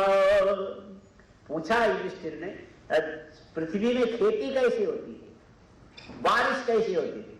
बोले उसका ऐसा तेज था, पृथ्वी में खेती नहीं करनी पड़ती, समय पर सारे फसल अपने आप ही आ जाते, किसानों को कुछ भी करना नहीं पड़ता। अकृष्ट बच्चा तस्यासित सब दीपवती मही तथा कामधुदाद्योस्तु नानाश्चर्य परम नवा। ये जो आकाश भी हिरण्यकशिपु की सेवा करने, जिस दिशा आकाश में जिस दिशा में दृष्टि घुमाए वहीं पर कोई कल्पना न किया जा सके ऐसी ऐसी चीजें उसके आंखों से सामने से गुजरने लगता था। आकाश भी उसको अनेक प्रकार की सिद्धियां देने लगी, और 7 समुद्र जो थे ये अपने अपने अंदर से दिव्य रत्न तरंगों के हाथ से ले जा करके हिरण्यकशिपु को संभालो। कितना बड़ा वैभव रहा हो। विकास तो इसको बोलते हैं। हम लोग कहते हैं ना कौन विकासशील है, कौन विकसित है। विकास है कि विनाश क्या पता नहीं, पर इसका विकास ऐसा था कोई कुछ भी करने की जरूरत नहीं, सारी चीजें उसके आंखों के सामने, कोई प्रजा दुखी नहीं है। शैला द्रोणी विरा क्रीडम सर्वत्र गुणांत्रुमा दधार लोकपालानाम एक एव पृथक गुणान। हिरण्यकशिपु मन बनावे हिमालय घूमने के लिए जाऊं, और हिमालय के अंदर बसंत ऋतु खिल जाए, और वो ऐसा विचार करने लगे कि चलो भाई हम जरा दक्षिण भारत की ओर चले जाएं, वहां के सूर्य की किरणों के ताप कम हो जाए, और वहां के लोग जो अभी ज्यादा सूर्य की किरणों से काले काले हो जाते हैं, हिरण्यकशिपु की दृष्टि पड़ते ही वहीं के लोग कश्मीर के जैसे, लेकिन वहां बाढ़ नहीं है। दक्षिण में उसके बाढ़, ये अकाल इत्यादि सबसे रहित पूरा संसार बड़ा आनंदमय बन गया था। ऐसा हिरण्यकशिपु का राज्य था। सहितम निर्जिता ककुबे कराट विषयान प्रियान यथो वजोसम भुंजानो ना तृप्त अजितेन्द्रिया। सारे 10 दिशाओं पर विजय कर लिया और एक छत्र साम्राज्य लेके बैठ गया। और ऐश्वर्य एवं ऐश्वर्य मत्तस्य दृप्तस्योच्छास्त्रवर्तिनः, बोलने लगा तुम लोग प्रातः काल 4 बजे मत उठना, आराम से सो। मेरे राज्य में सुबह उठ करके कोई ब्राह्मण मुहूर्त तक कुछ नहीं होता है, ये सब व्यक्ति की फालतू कल्पना है। खूब मजा करो, आराम करो, तुमको कुछ करने की जरूरत है ना, मेरा तपोबल, तुम सब खुश रहोगे, चिंता मत करो। हाँ, और वेद अध्ययन करने की आवश्यकता नहीं है। हाँ, तुम्हारा मनोरंजन के लिए पढ़ना चाहो तो भले ही पढ़ लो, लेकिन वेद में कोई तथ्य नहीं है। और भगवान विष्णु यज्ञ आदि की कोई नाम लेने की जरूरत, यदि किसी के पूजा के बिना तुमको यदि अच्छा नहीं लगता, मजा नहीं आता, तो मेरी पूजा कर। और वो विष्णु क्या फल देगा, वो तो मेरे डर के मारे पता नहीं कहां छिपा छिपा घूमता है, तुम मेरी पूजा करोगे, सारा का सारा फल तुमको वैसे ही मिल जाएगा। मेरा एक बार ध्यान करो, दुनिया में न मिले ऐसी क्या चीज है, मैं हिरण्यकशिपु हूं। बात भी सही थी, उस समय जो बोल रहा था एक भी बात गलत नहीं थी। दृप्तस्य उत्साहवर्तिना कालो महान व्यतीयाय ब्रह्म शापमुपेयुषा। और कितना समय बीता, लंबा समय चला गया, कई लाखों करोड़ों वर्ष बीत गए। हिरण्यकशिपु का राज्य करोड़ों वर्ष तक चला, पूरे ब्रह्मांड में चला। और ऐसा शक्तिशाली न कोई अमेरिका हुआ न रूस वाले हुए, कोई नहीं हुआ। उसने तो कई करोड़ों वर्ष तक ऐसा शासन चला है। तस्योग्रदंड संविघ्ना सर्वे लोका सपालका अन्यत्रा लब्ध शरणा शरणम ययुरच्युतम। वायु देवता को डकार के बुलाता था, ओए वायु इधर हाथ जोड़, मेरे स्वर्ग के ये सुधर्मा नाम के राजसभा में झाड़ू लगा। और वायु देवता बंद हॉल में जाके झाड़ू लगाने लग जाता। ऐसा आज मैं जाऊंगा उस सभागार में, सुधर्मा उसका नाम था। स्वर्ग के राजसभा का नाम क्या है? सुधर्मा। हाँ, वहां जाने पर भूख नहीं लगती थी। हाँ, स्वर्ग लोक के देवराज के जो सुधर्मा नाम के राजसभा में भूख नहीं लगती, ठंडी नहीं लगती, आपको निद्रा तंद्रा भी नहीं आएगी। यहां ऐसा नहीं होगा। हाँ, यहां तो आप तो सोगे सारी दुनिया, लेकिन वहां ऐसा नहीं होता था। बिल्कुल कोई किसी प्रकार का दुख दर्द नहीं। ऐसे सुधर्मा नाम के राजसभा में झाड़ू लगाने वाले वायु देवता हो। और इंद्रदेव से कहता था हिरण्यकशिपु, ऐसा करना, जब मैं उस राजसभा के अंदर चला जाऊं, तुम दरवाजे में एक बाजू तुम रहना, दूसरे बाजू जो तुम्हारा भाई है ना ठग, और उसको भी जरा अच्छा मुकुट उकुट पहना के रखना, तुम दोनों मुझे ऐसा करके चमड़ डुलाना। ठग कौन सा भाई? इंद्र का जो भाई है ना ठग, जानते हो कौन है? वामन। वामन का दूसरा नाम उपेंद्र है। एक बाजू इंद्र, दूसरे बाजू वामन भगवान, दोनों चमर डुलावे और हिरण्यकशिपु यूं करके आता था। समय है सबका, क्या करोगे? किसी के कुछ चलने वाली नहीं, जिसका जो समय अपना काम करेगा। अन्यत्र लब्ध शरणा शरणम ययुरच्युतम।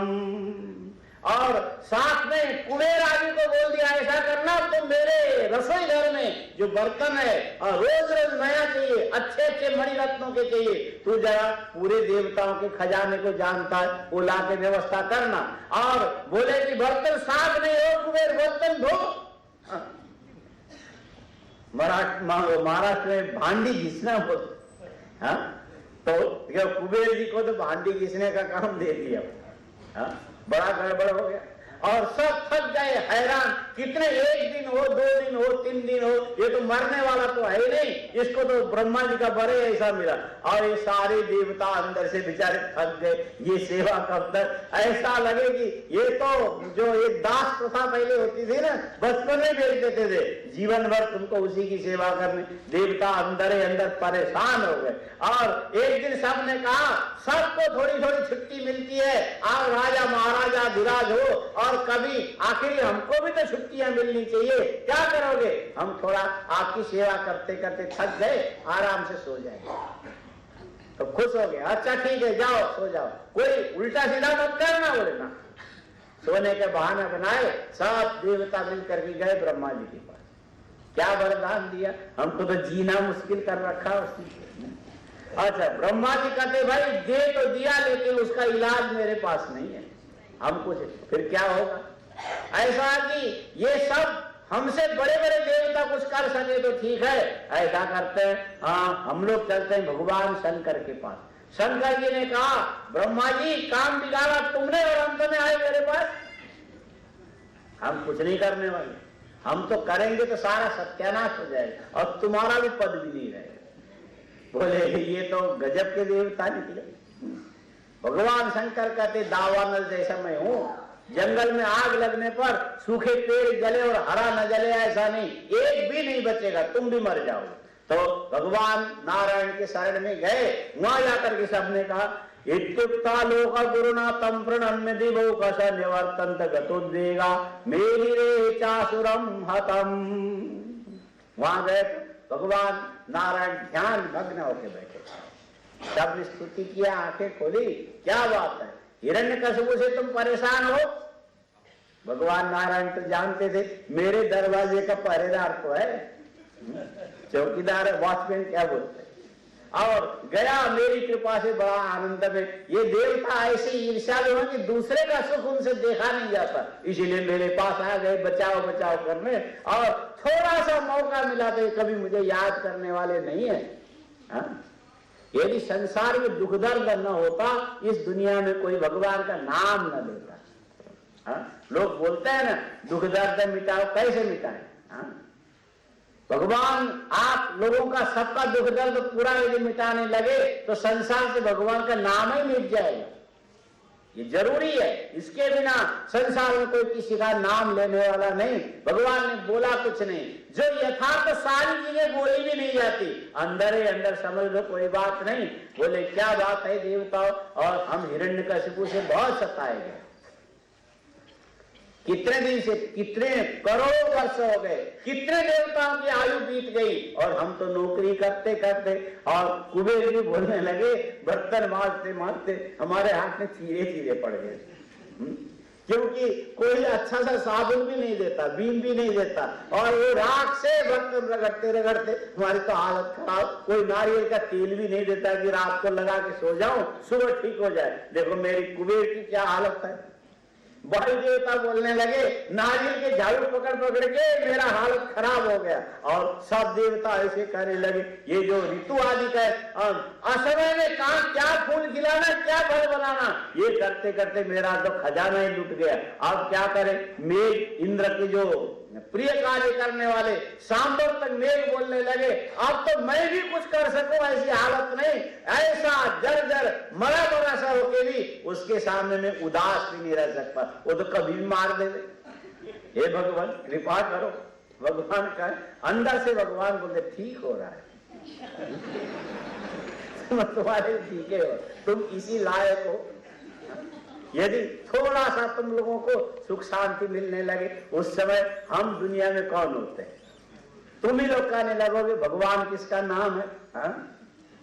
बोले गली छोटी मैं बड़ा, गांव का रास्ता किधर, ऐसा बोलोगे। और वो हिरण्यकशिपु मेरा ही भेजा हुआ है, लेकिन आखिर तुम भी मेरे ही हो, कोई बात नहीं, चिंता मत करो। अच्छा अब जाओ तुम लोग यहाँ से। भगवान ने कह दिया, देवताओं को कह दिया यू कैन गो, कुछ होने वाला नहीं, सब निराश, खाली आके खाली जाए नहीं, हो चुका काम। तुमसे ज्यादा दुनिया की चिंता हमको है। क्या होगा? बोले उसके घर में उसका एक बेटा होने वाला है प्रहलाद, और वो बड़ा निर्भय रहेगा। तस्य दैत्यपते पुत्रा चत्वार परमाद्भुता प्रहलादो भूतमास्तेषां गुणैर्माद उपासका।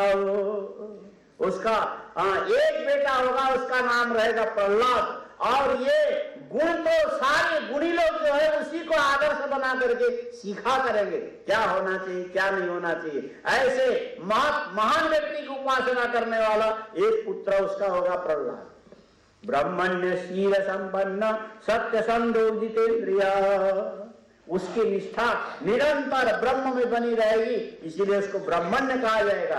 और संसार में शील स्वभाव और विनम्रता उसकी कभी जाएगी नहीं। ब्रह्मण्य होना अलग है, शील संपन्न होना अलग है। शील संपन्न सत्य संदोजितेन्द्रिया, यदि हम लोगों को आज के आज ब्रह्म ज्ञान हो जाए, हम मुक्ति के नजदीक पहुंचने लग जाए, कल से हम सच बोलना ही भूल जाएंगे। हमारी तो मुक्ति हो ही गई। झूठ बोलने से हमारा क्या बिगड़ेगा, और बोलने से बन तो जाएगा। झूठ बोलने से बहुत कुछ बन जाता है, और सत्य बोलने से लोगों का बनता नहीं। सत्य तो सत्य पहले से बना हुआ, वहां बनाना क्या है। और झूठ बोलोगे तो झूठ में झूठ, झूठ में झूठ, दुनिया का संसार खड़ा हो जाएगा। हाँ?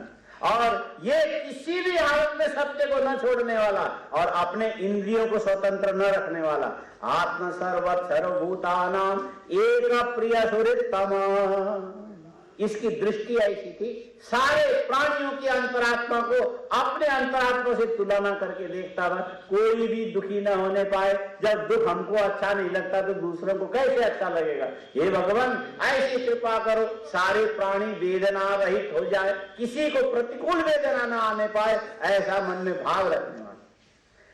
दासवत सन्नतार्यांग्री पितृवत दीन वत्सल, हमेशा सबके सामने दास के समान हाथ जोड़ के सिर झुका के रहता था, और पितृवत दीन, अपने से कमजोर दिखाई पड़े उसके प्रति वात्सल्य रखने वाला, प्रेम रखने। भ्रातृवत सदृश स्निग्धो गुरु शिष्यर भावना, और अपने समाज वालों के साथ भाई के समान व्यवहार करता था, और बड़े लोगों के सामने गुरुओं के प्रति ईश्वर की भावना रखने वाला।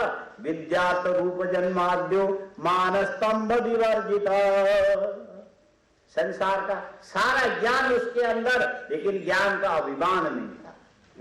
और हिरण्यकशिपु का बेटा होने के कारण सारे संसार का वैभव उसके अधीन थे, लेकिन उस अर्थ से कभी भी अभिमान उसके मन में आया नहीं। थोड़ा सा आने लग जाए हम तो यूं करके दिखाने लगते, लेकिन प्रहलाद जी हमेशा यूं ही बैठे। रूप जन्माद्यो, और ब्रह्मा के पुत्र मरीचि, मरीचि के कश्यप, कश्यप के पुत्र हिरण्यकशिपु, और उनका पुत्र होने के बाद भी कभी भी अपने जन्म का गर्व नहीं करता था। हम तो इतने ऊंचे कुल खानदान के, हमारे शरीर में सफेद खून बहते हैं, जैसे इंग्लैंड वाले बोलते हैं ना, ऐसा कभी भी प्रहलाद जी नहीं बोलते। जन्म कुल को लेकर के अभिमान कभी नहीं आया। मान स्तंभ विवर्जिता, राजकुमार होने से सब लोग कहे कि राजकुमार हम तुम्हारा अभिवंदन कर, उसको कुछ नहीं, ध्यान ही नहीं देता, सुनता ही नहीं था।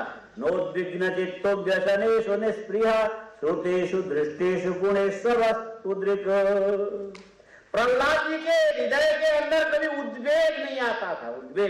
उद्वेग माने किसी ने गाली दे दिया, आपका चेहरा चमचम तमतमाने लग गया, और उसके पीछे पड़ गए। उसने हमको गाली दिया तो हम कोई कमजोर है क्या, हम उसको, उसने एक दिया तो हम पता नहीं कितने दे सकते हैं। और वो बोलते थे ना पहले, जो तुमको कांटा बोए, क्या उसके लिए फूल, और फूल का फूल, और आगे क्या होता है, कौन सा फूल बोलते, बंदर फूल, क्या क्या बोलते हैं, वो परिभाषाएं बदल गई पुरानी, आजकल दूसरा हो गया। कहते जो तुमको कांटा दे उसको वो भाला, उल्टा, और वो भी फलाना याद करेगा, पड़ा किसी का पाला। वो सारे जो कलात्मक कविताएं बदल गई, अब दूसरा रूप निकल गया। लेकिन कोई कुछ भी बोले, लेकिन मन के अंदर उद्वेग प्रहलाद जी में कभी नहीं आता था। व्यसनेषु निस्पृह, मन में उद्वेग आने पर आनंद को क्षीण कर देता है, और आनंद तुम्हारा स्वभाव है, हमेशा चाहिए। यदि तुम स्वाभाविक आनंद की अनुभूति नहीं कर सकते, उस समय आदमी फिर कहेगा तंबाकू लाओ, यदि आत्म संयम नहीं है तो आनंद के लिए क्या चाहिए? सूरती लाओ, गुटखा लाओ, तंबाकू लाओ, नहीं बना तो पता नहीं क्या क्या लाओ। और ये सारी चीजें प्रहलाद जी को नहीं चाहिए था। व्यसनेषु निष्प्रिया श्रुतेषु दृष्टेषु गुणेषु वस्तुदृक्। प्रहलाद जी का कभी कभी कोई ये जो पगड़ी है ना उठा के ले जाते थे, चुपचाप बैठे रहते। कभी उनके पहनने के कपड़े कोई ले जाए, कोई जूता ही ले जाए, कोई चप्पल ही, उनको कोई परेशानी नहीं हो। और उनको ऐसा लगता था ये सारी दुनिया स्वप्न के समान है, स्वप्न में किसका किसने क्या लिया, कौन ले, क्या फर्क पड़ता है, ये स्वप्न की वस्तु अनर्थ है, इसमें विचार करने की क्या जरूरत है, ऐसा सोचने वाला प्रहलाद था। दांतेन्द्रिय प्राण शरीर धी सदा प्रशांत कामो रहिता सुर। और कभी भी उन्होंने अपने इंद्रियों को अनियंत्रित नहीं छोड़ा, हमेशा नियंत्रण में। दुनिया में अपने आप को तो सबका दास बनाया, अपने इंद्रियों के स्वयं मालिक बन करके नियंत्रण करने वाले। प्रशांत कामो रहितासुरो सुरा था तो असुर वंश में उत्पन्न होने वाला, लेकिन मन में कोई किसी प्रकार की कामनाएं थी नहीं। ऐसे प्रहलाद यस्मिन् महद्गुणा राजन् गृह्यन्ते कविर्मुहुर् न ते धुनाति धीयन्ते यथा भगवतीश्वरे। नारद जी ने कहा युधिष्ठिर मैं किसकी कथा कर रहा हूं? प्रहलाद जी की कथा। अरे संसार में जितने भी महान गुण होते हैं सब के सब उसी प्रहलाद के अंदर थे। और हमने, तुमको पता है ये जो हिरण्यकशिपु के स्वर्ग में जाके हमने उसका गुणगान क्यों किया था, तुमको मालूम है? बोले नहीं मालूम। मैं तो हैरान हूं, नारद जैसे ऋषि हिरण्यकशिपु के सामने बीणा बजा के उसकी यशोगान क्यों कर रहे? अरे उसका नहीं कर रहा था, फिर किसका कर रहे थे? बोले ये जो हिरण्यकशिपु हाथ में त्रिशूल लेकर के सीधा वैकुंठ में चढ़ गया था, विष्णु को मारूंगा, विष्णु को, भगवान भी डर गए। डर के मारे भगवान ने क्या किया, अपने आप को वायु में लीन कर दिया, कहीं दिखाई नहीं। सारे वैकुंठ का कोना कोना चप्पा चप्पा छान लिया। हिरण्यकशिपु को पता था कहां कौन कौन चीजें, चिल्लाने लगा कहां गया विष्णु, कहां गया नारायण, कहां गया चोर, वो जंगली सुअर बन के मेरे भाई को मार के कहां छिपा। देखा तो कहीं भी नहीं मिला और वायु में परिवर्तित हो गए। इसके बाद भी भगवान नारायण अंदर अंदर डरने लग गए। यदि ये नारद ऐसा झगड़ा लगाने वाला आदमी है, ये कभी जाके बोल देगा और तेरा दुश्मन तो वायु, पूरे वायु को पी जाएगा। और जल्दी जल्दी भगवान नारायण ने क्या किया, उसके प्राण बन करके नाक से जाके उसके हृदय में बैठ गए। भगवान विष्णु कहां थे? हिरण्यकशिपु के हृदय में थे। और उसके हृदय में बैठे हुए होने के कारण दुनिया तो ये मानती थी कि नारद जी भी बड़े खुशामदी हैं। हिरण्यकशिपु के सामने स्वर्ग में बैठने को मिल गया, बीड़ा लेकर के नारायण नारायण की जगह हिरण्य हिरण्य। ये कैसे? अरे मैं हिरण्यकशिपु की स्तुति नहीं कर रहा था, मैं तो उसके हृदय में बैठे हुए नारायण की कर रहा था। ये मेरी दृष्टि से दुनिया कोई पहचानता नहीं था। और वही जो नारायण है यही प्रहलाद बनकर के उत्पन्न हुए हैं। नारायण स्वयं प्रहलाद बन करके उत्पन्न हुए। इसीलिए मैं हिरण्यकशिपु के आजू बाजू में चमर लेके डुलाने में भी हमको कोई किसी प्रकार की परेशानी नहीं, मुझे तो भगवान दिखाई पड़ते रहे। और दृष्टि अच्छी हो तो हिरण्यकशिपु के दरबार में उसके हृदय में भी आपको भगवान दिखेगा। यदि दृष्टि खराब हो गई, भगवान के अंदर भी हिरण्यकशिपु बोलता था ये बड़ा सुअर है, ये बड़ा त्यक्त स्वभाव है, ये बाल स्वभाव है, पक्ष पता नहीं क्या क्या नहीं बोलोगे। नारद जी बोलते भगवान को देखना चाहो तो कहीं भी कर सकते, अनुभव कर सकते हो। यम साधु गाथा सदसी रिपगोपिसुरा नृप प्रतिमानम प्रकुर्वन्ति इमुतान्ने भवादृशा। बोले अरे भाई प्रहलाद जी से जो दुश्मनी करने वाले थे वो भी प्रहलाद जी के सद्गुणों को कई बार जाने अनजाने कीर्तन कर ही जाते थे। फिर तुम्हारे जैसे व्यक्ति युधिष्ठिर तुम तो बड़े गुणवान हो, तुम प्रहलाद के गुणों को सुनकर के प्रभावित न हो, ऐसा हो नहीं सकता। वासुदेवे भगवती यस्य नैसर्गिकी रति न्यस्त क्रीडन को बालो जड़वत तन्मनस्तथा तया।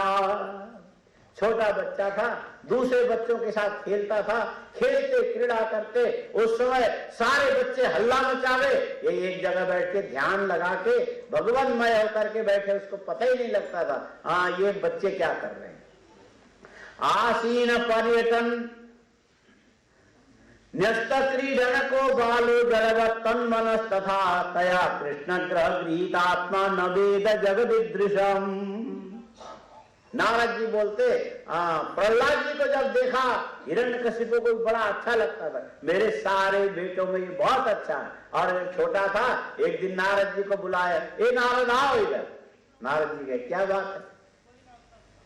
तो पूछा हिरण्यकशिपु ने, क्या क्या जानते हो?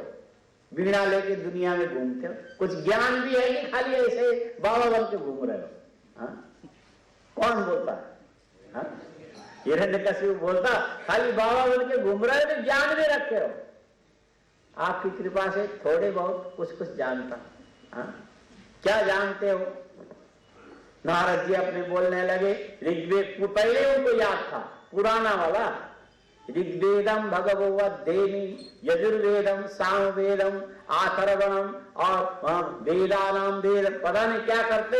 और कहने लगे क्षत्र विद्याम नक्षत्र विद्याम। अच्छा नक्षत्र विद्या तुम जानते हो? अच्छा बताओ, ये मेरा छोटा बेटा है। नक्षत्र विद्या का मतलब ये जो ज्योतिष, ये छोटा बेटा बच्चों के साथ खेलता नहीं और ठीक समय से खाता नहीं, और जब रात को सब लोग सो जाते हैं बैठ के ध्यान लगा, इसको किसी भूत ने या प्रेत ने पकड़ लिया।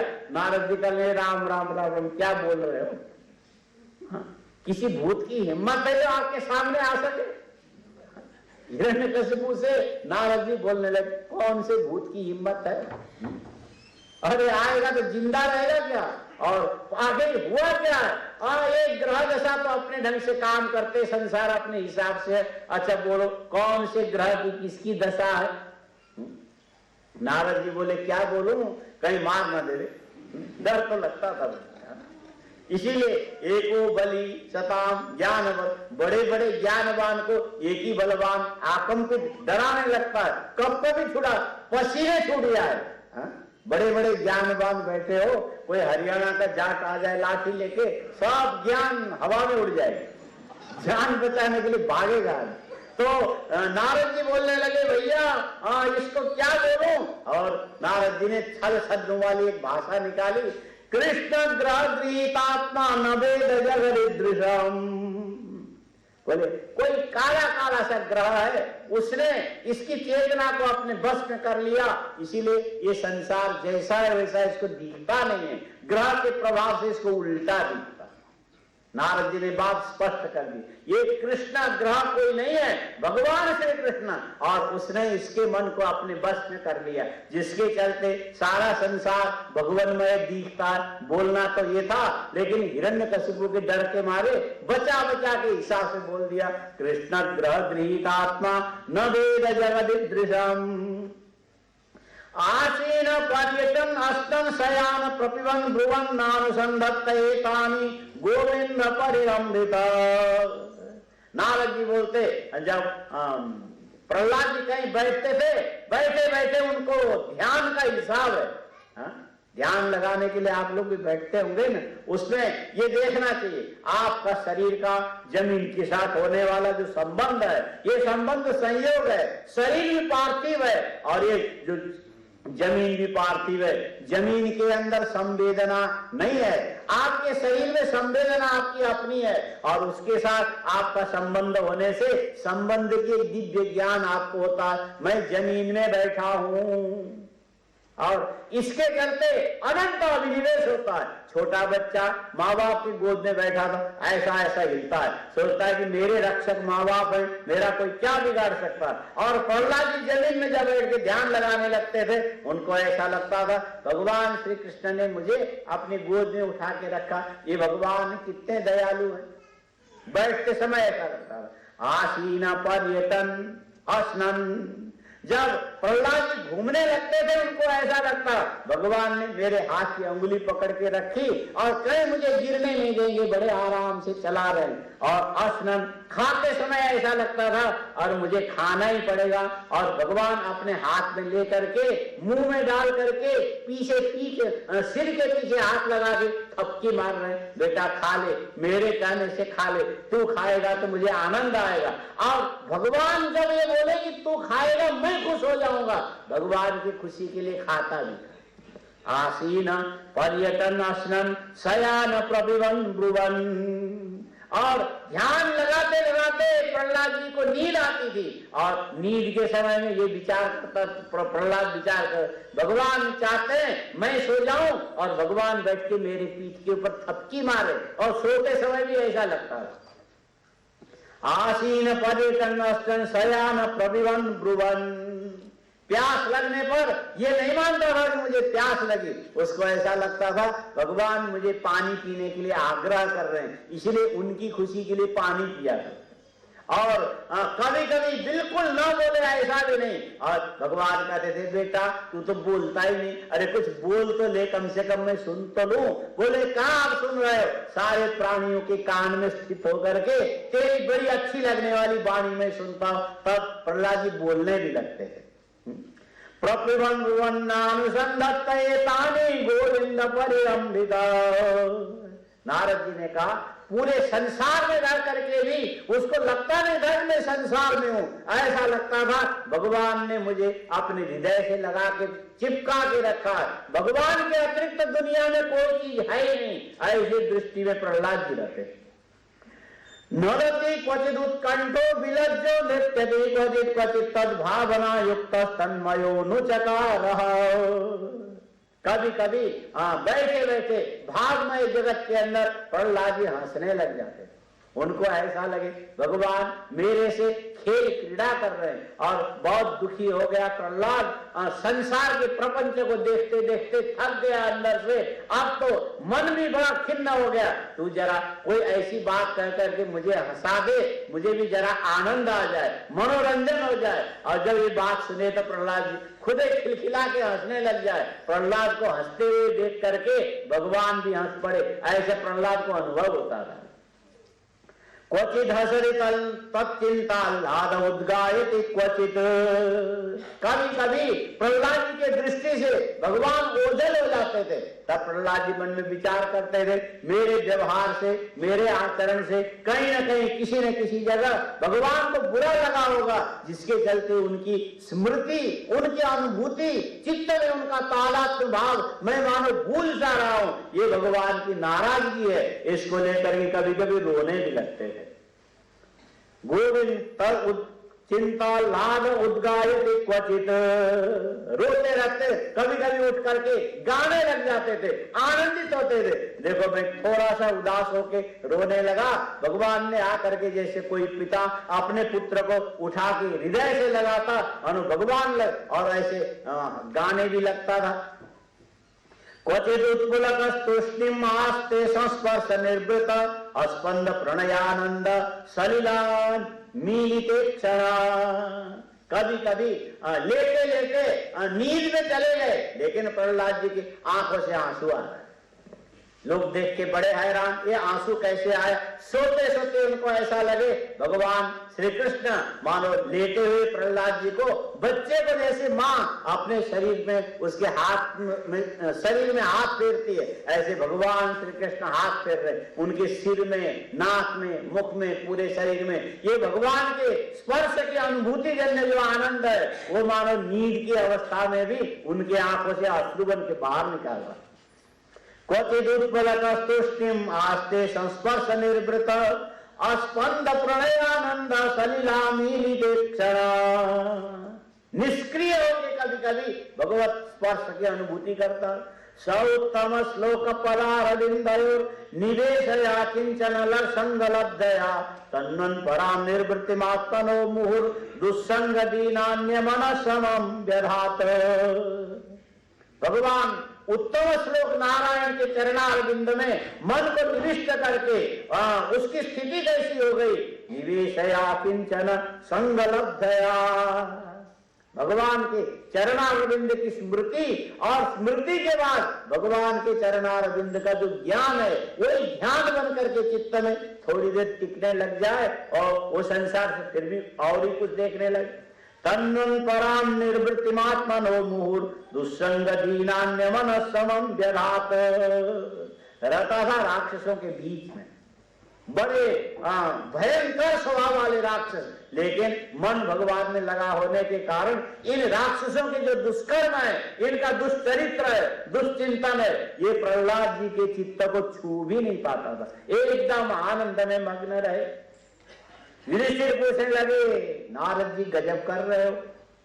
ले क्या कर रहा हूं, मैं तो तुमको बता रहा हूं, तुमने पूछा। देवर्ष एतदिच्छामो वेदितुम तव सुब्रत यदात्मजाय शुद्धाय पितादात साधवैयभम। भगवान ने देवताओं को बोल दिया था, ऐसे प्रहलाद के प्रति यदि अपराध करेगा, चाहे कितने उसने वरदान प्राप्त किया हो, मैं हिरण्यकशिपु को जिंदा नहीं छोड़ूंगा, मारूंगा। और मारा भी भगवान नृसिंह ने इसी प्रकार। लेकिन अब सवाल है कि इतने अच्छे बेटे के प्रति उसने अपने मन में द्वेष का भाव कहां से लाया।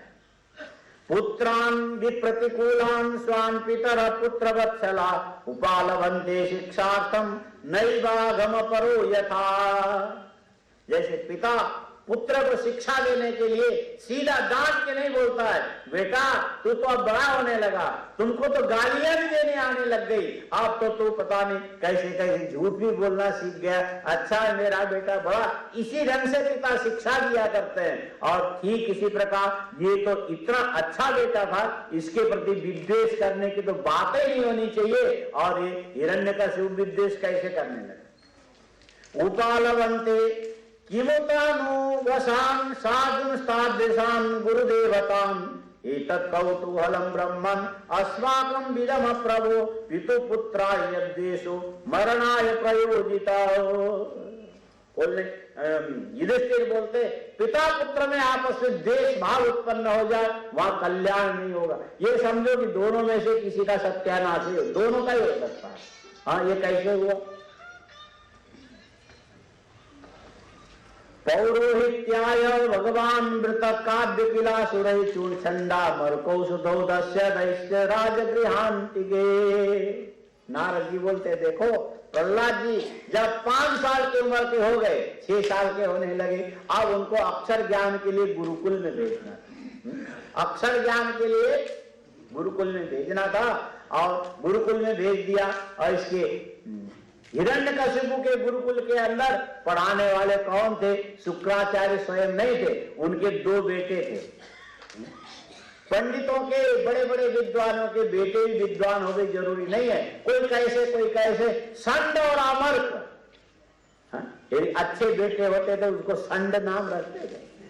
कभी आप अपने बच्चों को लंठ ऐसा नाम रखते हो? अपने पुत्र का ऐसा नाम रखते हो?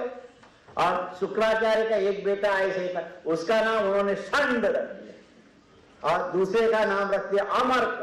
बोले ये दोनों किसी काम के थे नहीं। और शुक्राचार्य ने कहा, तुम लोग जाओ, तुमको तो खाली पैसा चाहिए, जीविका चाहिए, तुम जाके हिरण्यकशिपु के गुरुकुल में जाके अध्यापक बन जाओ। खाने को मिलेगा, रहने को मिलेगा, खूब सुख सुविधाएं मिलेगी, ज्ञान तो न तुमको है न उनको चाहिए, दोनों बराबर तुम्हारे लिए भेज दिया। हिरण्यकशिपु के गुरुकुल के आचार्य संड और अमर्क थे।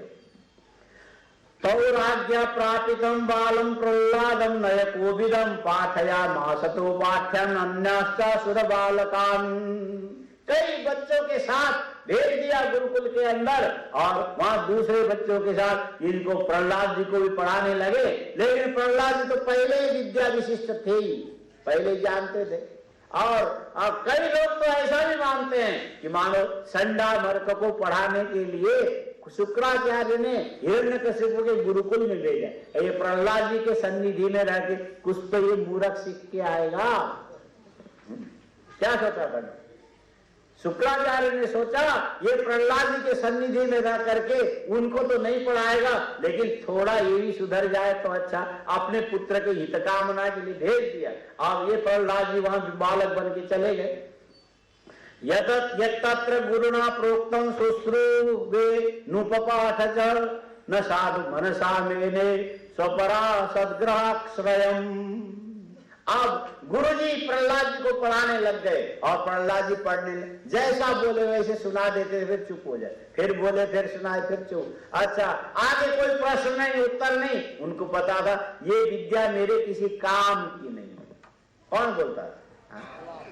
ये जो शुक्राचार्य के बेटे प्रहलाद जी को व्याकरण के सूत्र याद कराते थे, बोलते थे टिक ढाण द्वय सज्जय, पता नहीं क्या कर बेढंगे सूत्र। उनको ये क्या काम में, बस प्रहलाद जी सब कुछ अनुवाद करके बोल के उसके बाद आंख बंद करके बोल, वो सोचते थे नहीं नहीं रक्षति दुक्रिय करणे, भज गोविंदम भज गोविंदम गोविंदम भज मूढ़मते। अंदर अंदर, बाहर बोले तो नाराज हो जाएगा। मूर्ख को मूर्ख सीधा बोल दो तो नाराज हो जाए, इसीलिए मूर्ख को कहना चाहिए हे देवानाम प्रिय, तुम देवताओं के प्रिय सेवक हो और बार बार जन्म लोगे, बार बार देवताओं की पूजा करोगे और बार बार पाठ करोगे और बार बार तुम पानी छिड़कते रहोगे, देवता तुमको थोड़ा बहुत देते रहेंगे, तुम देवताओं की पूजा करते रहोगे, नहीं तो देवताओं को कौन पूछेगा। और तुम्हारी मुक्ति उक्ति तो कभी होने वाली नहीं है, और मुक्ति का नाम लो तो वो क्या बोलेंगे, देवानाम प्रिय बोलते।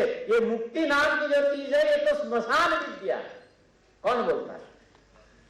देवानाम प्रिय बोलते हैं उनको। देवाना माने जन्म लेते रहो और शालिग्राम की पूजा करते रहो, पानी गिराते रहो, तुलसी पत्ता डालते रहो, इधर की बात उधर लगाते रहो, उधर की बात उधर, और उनको मुक्ति उक्ति से कोई लेना देना नहीं है। और ऐसी विद्या सिखाने वाले षंड अमर्क को, और ये बोलते थे प्रहलाद जी, जो कुछ सुन लिया और बैठ के भज गोविंदम भज गोविंदम गोविंदम भज मूढ़मते।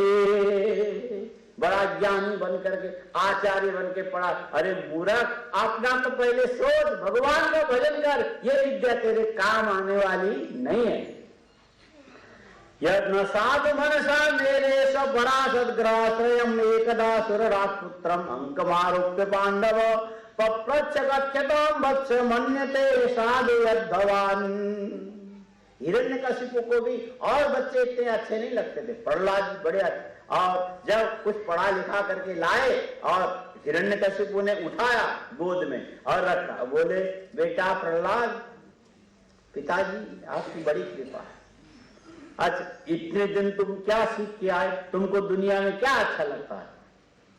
हिरण्यकशिपु ने, और गोद में बैठा प्रहलाद तो हिरण्यकशिपु को देखने लगा, लगता है कि भगवान की इनके ऊपर कृपा हो गई, ये अपना आत्म कल्याण करना चाहते हैं, इनके मन में तत्व जिज्ञासा उत्पन्न हो गई, अब मुक्ति का मार्ग इनके लिए खुल रहा है और इनका कल्याण किसी न किसी तरह से करना चाहिए। आखिर मुझे जिन्होंने जन्म दिया वो पिता का कल्याण किए बिना मैं अपना कल्याण करूं, ये मेरा कल्याण भी अपूर्ण अधूरा रहेगा। बड़ी अच्छी बात है, आज पिताजी ने मेरे से पूछा, अब जवाब देने लगे।